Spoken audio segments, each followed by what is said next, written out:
Good evening friends.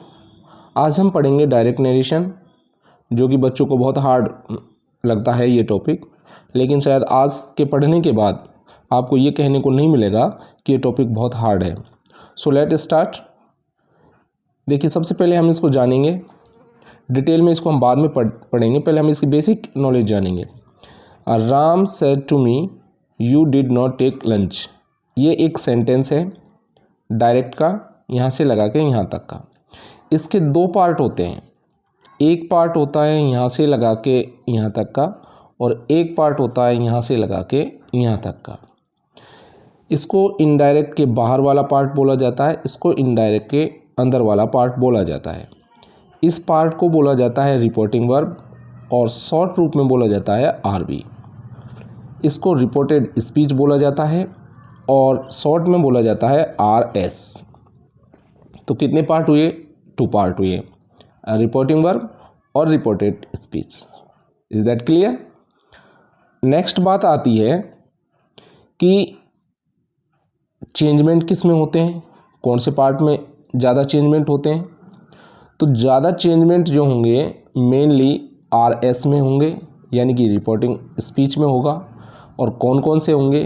Tense संबंधी परिवर्तन होगा, सर्वनाम संबंधी परिवर्तन होगा, समय व दूरी संबंधी परिवर्तन होगा। अब टेंस संबंधी परिवर्तन कैसे हैं? टेंस संबंधी परिवर्तन ये हैं, जैसे वर्ब की सेकंड फॉर्म बदल जाती है हैड प्लस वर्ब की थर्ड फॉर्म में, इज एम आर बदल जाते हैं वाज वर्ब प्लस वर्ब की चौथी फॉर्म में, हैज़ हैव प्लस V3 बदल जाता है हैड प्लस V3 में। ये हम आगे डिटेल में पढ़ेंगे।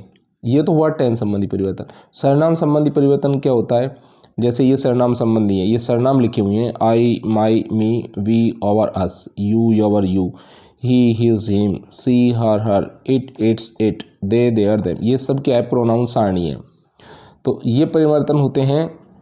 दूसरे नंबर पर सर्वनाम संबंधी परिवर्तन होते हैं। समय व दूरी संबंधी परिवर्तन कौन से होते हैं? आपने पढ़ा होगा समय व दूरी संबंधी परिवर्तन।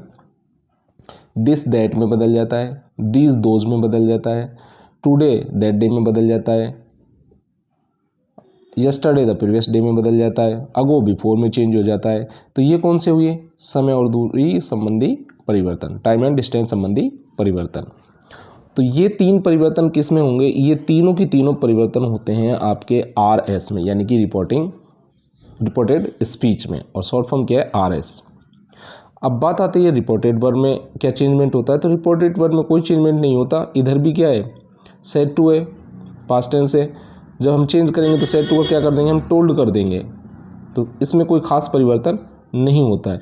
और यदि सेड के बाद कोई ऑब्जेक्ट नहीं है तो हम सेड का सेड भी रखते हैं। तो देखिए, अब बात आती है कि इसको करेंगे कैसे। तो ये बात आपकी समझ आ गई। डायरेक्ट सेंटेंस के 2 पार्ट होते हैं, रिपोर्टिंग वर्ब और रिपोर्टेड स्पीच। जो मेन परिवर्तन होंगे, मेन चेंजमेंट होंगे, जो किस में होंगे? आरएस में होंगे।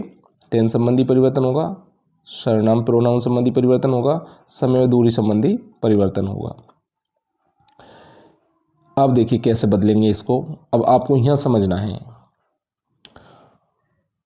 ये लिखा हुआ है सन बटा 123, SON 1 2 3। ये RV है। SON किसके? RV के। 1 2 3 किसका है? RS का है। यानी कि ये RS लिख देते हैं हम इधर को 1 2 3, और इधर लिखा हुआ है SON SO और N मीन्स होता है नो चेंज। अब देखिए कैसे बदलेंगे हम। यदि आपके RS में, ध्यान से सुनना है आपको, यदि आपके RS में आई वी माई आवर मी अस, ये मुख्य 6 कैंडिडेट और भी हैं, लेकिन ये तो आपको याद होने ही चाहिए। काम इनसे भी चल जाएगा, अगर आपको और याद नहीं है तो इनसे ही काम चल जाएगा, इतना डीपली कोई नहीं जाता है। आई माई मी वी आवर अस, ये किस में आते हैं? फर्स्ट पर्सन में आते हैं। यदि ये 6 कैंडिडेट यहाँ से लगा के यहाँ तक कहीं भी आ जाएं, तो इनका जो संबंध होगा वो किससे होगा? आर वी के सब्जेक्ट से। ये होता है आर वी का सब्जेक्ट, यानी कि रिपोर्टिंग वर्ब का सब्जेक्ट। अब ज़रूरी नहीं है राम ही आए, सीता भी हो सकती है, गीता भी हो सकता है, राम भी हो सकता है, मोहन भी हो सकता है, कोई भी प्रोनाउन हो सकता है। तो ये आर वी का, इस जगह आर वी का सब्जेक्ट होता है। ये देखो एक के ऊपर क्या लिखा हुआ है, एक के ऊपर लिखा हुआ है एस। अब ये एस किसका है, आर वी का एस है। एस फोर क्या होता है, सब्जेक्ट। तो एक का संबंध किससे होगा, आर वी के सब्जेक्ट से, यानी कि फर्स्ट पर्सन का संबंध किससे होगा, आर वी के सब्जेक्ट से। बात आती है टू की। टू का मतलब होता है सेकंड पर्सन, और सेकंड पर्सन में आते हैं यू, योर, यू, और सेकंड के ऊपर लिखा हुआ है ओ, यानी कि आर वी का ऑब्जेक्ट। आर वी का ऑब्जेक्ट कहाँ होता है, इस जगह। अब यहाँ से लगा के यहाँ तक यू, योर, यू, कोई सा भी कैंडिडेट यहाँ तक आ जाए, यहाँ से और यहाँ तक आ जाएं, तो इनका संबंध होगा आर वी के ऑब्जेक्ट से। यहाँ जो चीज़ होगी उससे। अब ये यू आया तो यू का संबंध किससे होगा, मी से होगा। अब यहाँ जरूरी नहीं है मी आए, कुछ भी आ सकता है। तो ये हुआ सेकंड पर्सन। अब बात आती है तीन। तीन का मतलब होता है थर्ड पर्सन, और थर्ड पर्सन में कौन कौन से आते हैं, ही, सी, इट, कोई भी नाम दे। He, his, him, she, her, it, its, it, they, their, them. ये फर्स्ट फॉर्म है।